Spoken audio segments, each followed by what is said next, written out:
Yes, it's me, God. It's me. I don't know. I don't know.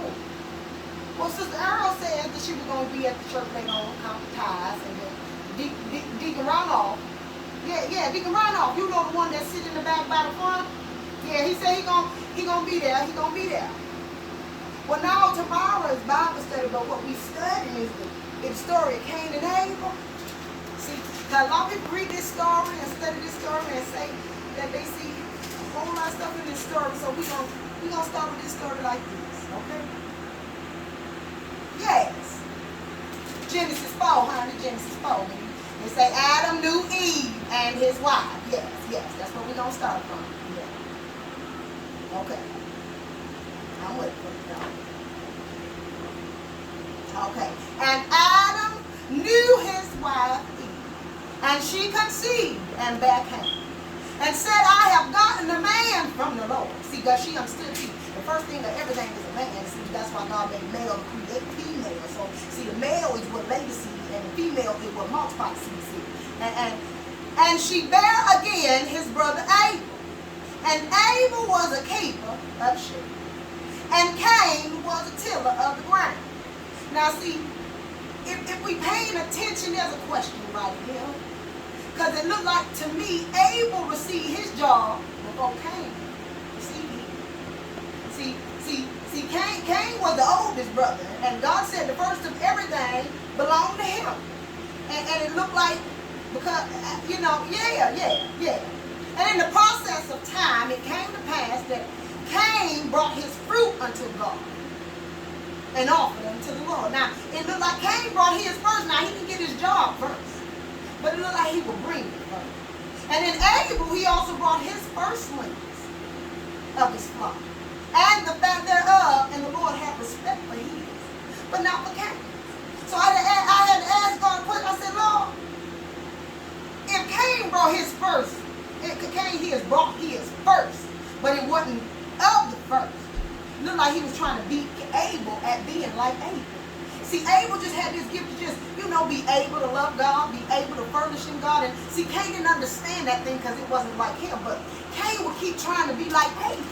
And see, he would fall short at being like Abel because he's not able. He wasn't able to do that. He had to be Cain. So see, in verse 6, when God come to him, and he tried to help him. And see, a lot of us don't like corrective criticism. We don't like being told what to do or how to do it. But see, sometimes that's what's best for you. And see, in verse 6 it say, and the Lord said unto Cain, why art thou wroth? Which is to say, why you so sad that you becoming mad? Why is thy countenance fell? When you look at the word countenance, it means to say that you became sad. You can see the sorrow in your face. And then God asked him a question. If thou doest well, shalt thou not be accepted? He was asking Cain, if you be like Cain, instead of keep trying to be like Abel and then you ain't even Abel. Won't you get the same thing, Abel? See, Abel was in his position, in his time where God told him to be. And because Cain was looking with his eyes instead of with his heart, he couldn't see that. Yes. See, but then when you don't listen, God got something in store. And to see how you go about the order of things is going to be the thing that the way that the order follows.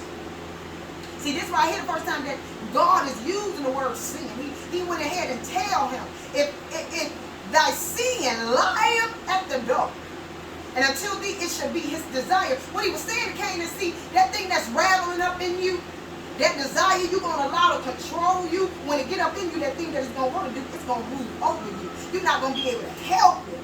You know how many times I done said I was just going to talk? Like that time that all out in the church, me and Mother Martha had that big old misunderstanding, And because I didn't listen to God, I heard God tell me, Aisha, you need to wait for me.